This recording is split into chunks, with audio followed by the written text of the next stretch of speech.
Welcome back, everyone. As the miraculously preserved Quran narrative collapsed, it's hard to say that without smiling, another one quickly arose in its place. Now, there are many different Qurans. However, they're all still preserved word for word, and they all go right back to Muhammad, who apparently recited the same Quran many different ways. Now, admitting that there are Qurans with actual differences was a surprising step toward honesty for some Muslim apologists. However, the updated, word-for-word preservation claim that persists is a transparent attempt to maintain that warm, fuzzy feeling that Muslim apologists have given their followers with the now defunct miraculous preservation lie.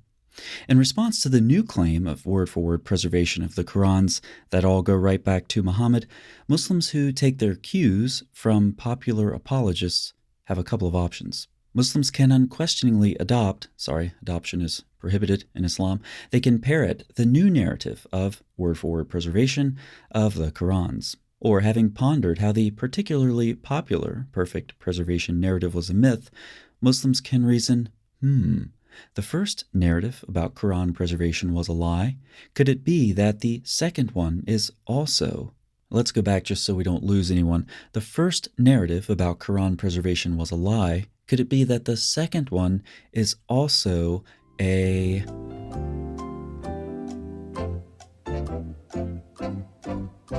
Most of you can easily fill in the blank, but for some of you, perhaps this shall remain a mystery. To review what we're talking about with different Qurans as we address this new narrative, Muslims have generally recognized canonical eponymous readers, Nafi, Ibn Kathir, Abu Amr, and so forth.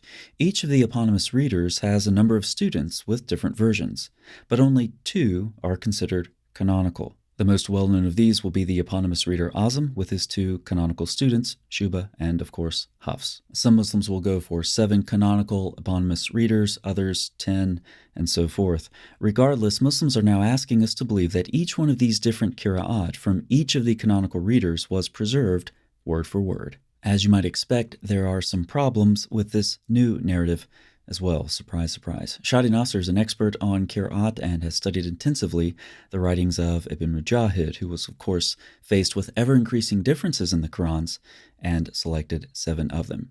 Recall that chart I just showed you as we hear what Professor Nasser says. The disagreements amongst the transmitters and the discrepancies in the transmission of the performed text of the Quran on the level of the eponymous readers, that would be, of course, Nafi, Ibn Kathir, Azam, and so forth, their rawis, that is, their canonical transmitters in this context, of course, like we said, 2 per eponymous reader, and their chains of transmission suggest that the formative period of Qur'at literature was a time of robust deciphering of the text of the Quran, its meaning, and its performance. Readers of the Quran were human beings and not mechanical audio recorders. They forgot, hesitated, made mistakes, and modified their system readings accordingly. This explains why we have numerous different versions that are attributed to the same readers and their students. We're talking about human beings, not mechanical recording devices. This is so intuitively, obviously true, although Muslim apologists make their living claiming otherwise. The multiple readings reported on behalf of the same eponymous reader or canonical rawi were not only due to transmission errors, inaccuracies, the flexibility of the consonantal razm, and the existence of a depository of different, yet acceptable traditions from the previous generations of Quran masters. These multiple readings were also generated because Quran readers occasionally modified and changed their reading over time, retracted certain readings, corrected others, and struggled to remember how precisely some variants were performed. Ibn Mujahid was unable to find the miraculously preserved Quran and decided instead to select 7 versions, and you just heard some of the difficulties he faced. Professor Nasser gives us several categories of problems that Ibn Mujahid had to painstakingly work through. Nasser's work is extremely detailed, and we can only give a quick summary in this video. One category of problems that Ibn Mujahid faced was doubt and uncertainty. Qalun, for example, occasionally changed his recitation. Abu Amr appeared indecisive and allowed multiple readings of some verses. Similar indecisiveness was reported with Azam and Nafi. That doesn't sound like word-for-word preservation, and it didn't sound like that to Ibn Mujahid either. On several occasions, Ibn Mujahid expressed his uncertainty regarding transmissions reported on behalf of Ibn Amr.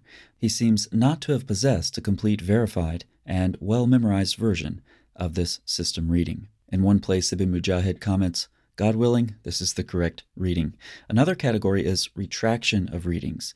There were recorded instances where readers retracted a reading they had previously endorsed and decided, for one reason or another, to adopt a new reading. Nasser believes that the most important aspect of this phenomenon is understanding that certain segments of the Quran were textually unstable in the formative period of Qur'at literature, and that the Qur'an community went through painstaking efforts to stabilize and perfect the performed oral aspect of the text. Another category of difficulty that Ibn Mujahid faced was lost and extinct traditions. When precise information was missing, the readers resorted to analogy, for example, comparing similar cases from the same transmitter or other readings from other transmitters.